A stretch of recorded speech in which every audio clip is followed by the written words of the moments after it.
The golden afternoon sun streamed through the tall oak trees at Willowbrook Park, their branches swaying gently as if whispering secrets to the wind. Children's laughter echoed across the playground, mixing with the chirping of birds and the creak of swings. On a weathered bench just a few feet away, Jessica Reynolds sat still, her eyes following the slow rhythm of her daughter's swing. Lily, just 7 years old, moved back and forth quietly, her brown hair catching the light, flowing behind her like silk ribbons dancing in the breeze. Jessica, 34, and the powerhouse behind a thriving consulting firm with over 200 employees, had mastered the art of fixing things, clients' problems, business chaos, broken systems. But there was one thing she couldn't fix: her daughter's silence. 18 months had passed since the night everything shattered, the accident that stole her husband's life and Lily's voice along with it. Since then, not a single word had escaped the little girl's lips. Doctor said her voice was fine. It was her heart that needed healing. The silence, they explained, was a wall, one that Lily had built to protect herself from the pain.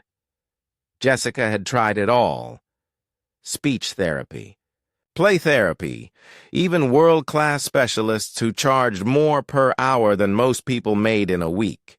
But every attempt ended the same way: in silence. And so here they were again, at the same park, at the same time, chasing the faint hope that something, anything, might reach Lily today. Jessica sighed softly as she watched her daughter, lost in her own quiet world. Then, out of the corner of her eye, she noticed a man walking toward the swings. He had an easy smile, the kind that instantly disarmed you, and a presence that seemed grounded. Early 30s, blue shirt, jeans, confident but kind. Beside him was a little blonde girl, bright-eyed and brimming with energy. "Hey there," the man said warmly, stopping near Lily's swing. "I'm Michael, and this is my daughter Emma. Mind if Emma takes the swing next to you?" Lily looked up, her eyes wide and curious, then shifted her gaze to Emma before giving a small nod. Not a word, just that silent understanding. Emma hopped onto the swing beside her, giggling as she started pumping her legs, rising higher with each push. "I bet I can go higher than you," she teased playfully. For the first time in a long while, Jessica thought she saw it, a tiny spark in Lily's eyes. "I love swings," Emma announced proudly, pumping her legs with all her might. "They make me feel like I'm flying. Do you like feeling like you're flying too?" Lily froze for a second.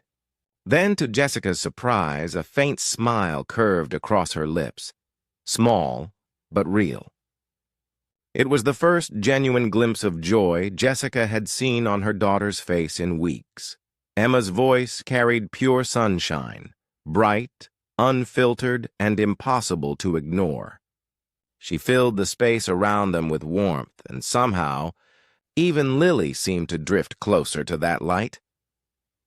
Michael gave his daughter's swing a gentle push before glancing at Lily. "That's a beautiful dress," he said casually, his tone light and natural. "Pink's my favorite color. Emma's too, though you'd never guess it with that purple outfit she's got on today." Jessica found herself leaning forward, studying him. There was something about the way he spoke, so effortless, so kind. He didn't treat Lily's silence like a problem. He didn't flinch at it, or try to fill the quiet with forced cheer. He simply accepted it, and in doing so made it feel normal. "Daddy!" Emma called out mid-swing, her laughter ringing through the air. "Can you show this girl the secret swing trick? The one you taught me?" Michael chuckled.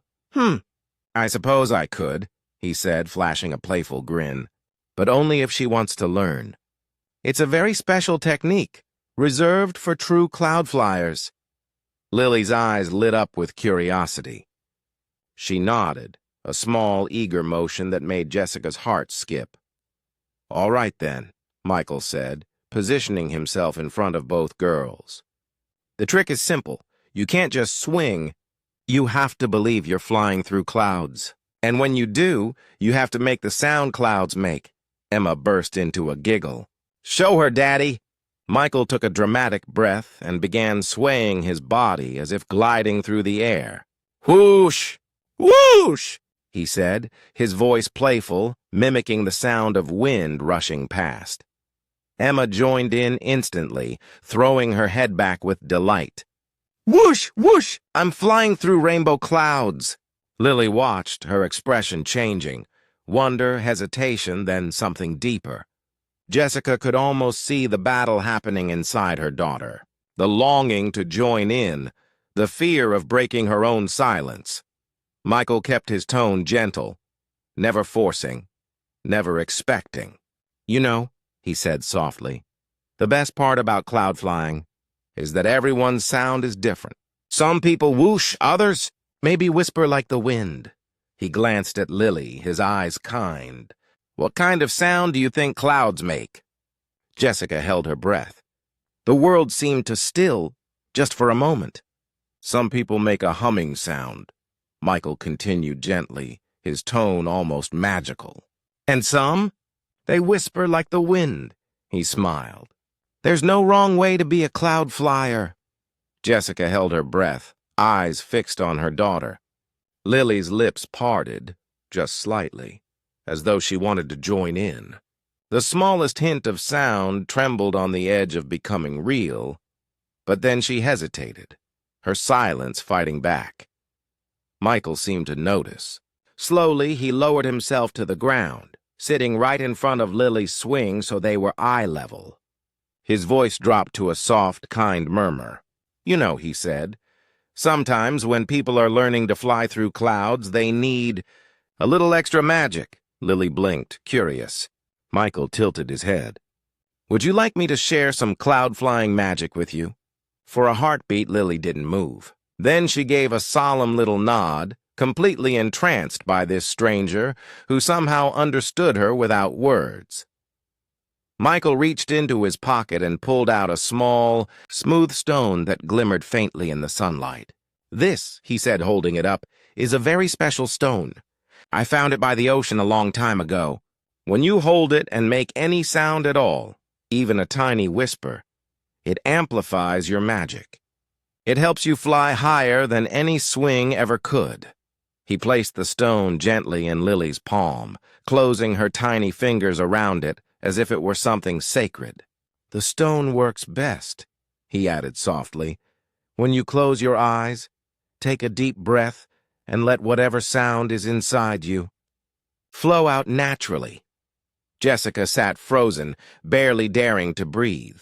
Her daughter, her silent, broken little girl, was clutching that stone like it was a lifeline. Lily closed her eyes. The swing creaked softly beneath her. For several long seconds, nothing happened. Only the faint whooshing of Emma's swing and the wind rustling through the trees. Then it came. Whoosh.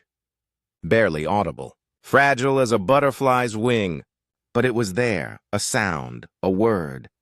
Her voice.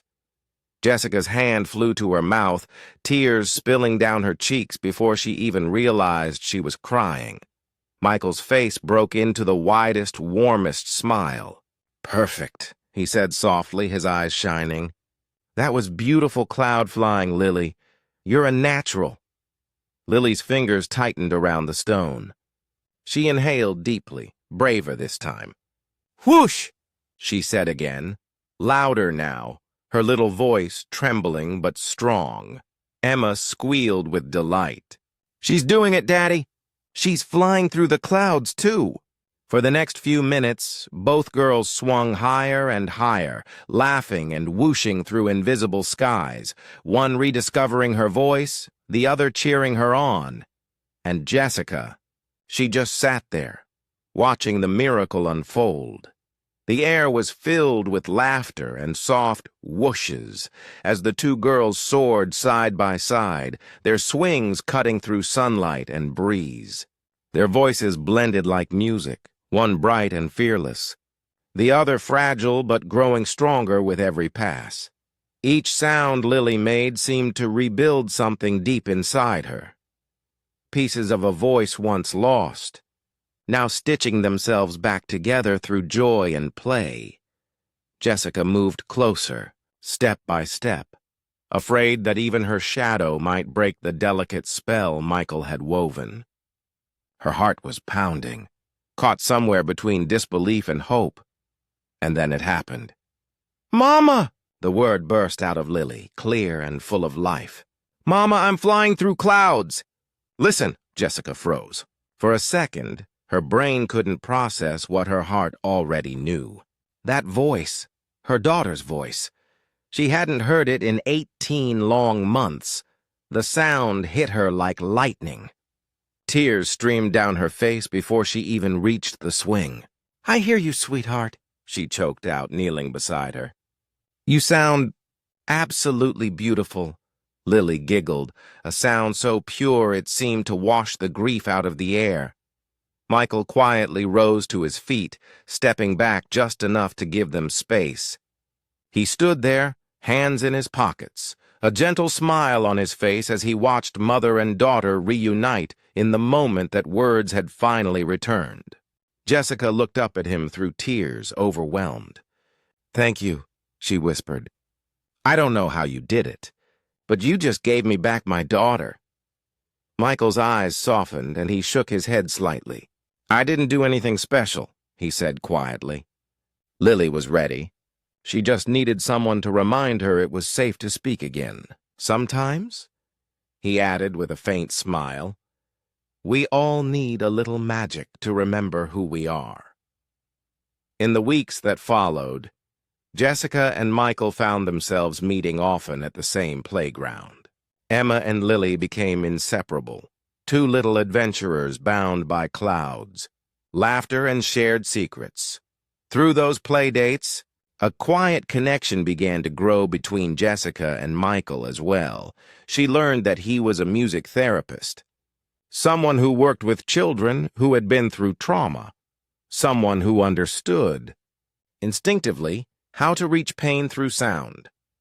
One afternoon, as they watched the girls running across the grass, Jessica asked softly, "That's stone. Was it really magic?"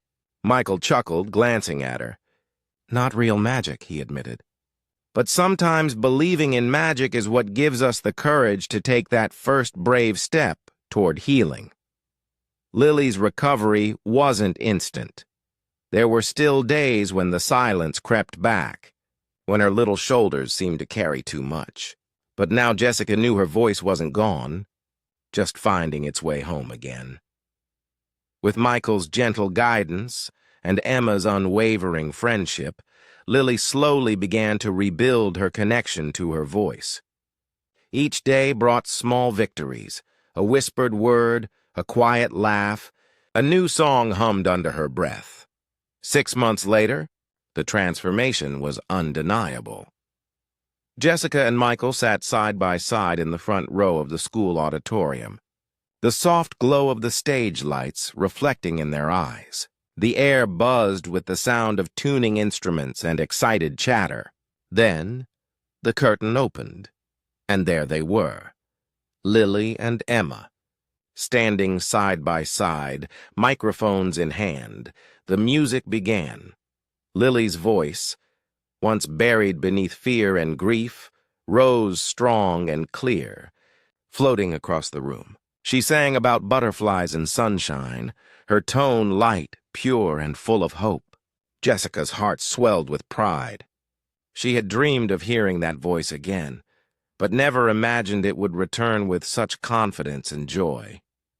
When the final note faded, the audience erupted in applause. Jessica turned to Michael, eyes glistening.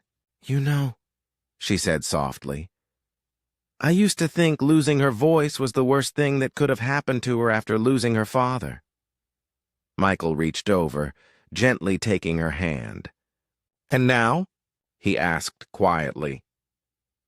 Jessica smiled, her gaze fixed on Lily, who was beaming on stage, bowing alongside Emma. "Now I understand," she whispered, "that sometimes we have to lose our voice before we can discover what we truly have to say." As the crowd poured out of the auditorium, the two families walked together, laughter and conversation weaving between them. Jessica looked at the man and the little girl who had entered their lives so unexpectedly, and she felt something shift inside her. That day in the park had begun as just another afternoon, but it had become the turning point, the moment hope returned. Sometimes, she thought, the most powerful magic isn't found in fairy tales or charms, but in someone believing you can fly again. And sometimes, the greatest gift we can give another person is patience, the quiet faith to wait while they remember how to use their wings. That night, as Jessica tucked Lily into bed, her eyes fell on the small, smooth stone resting on the nightstand. It wasn't glowing or enchanted, but it didn't need to be, because true magic, she realized, had already happened. It began with one whisper, and a little girl finding her voice again.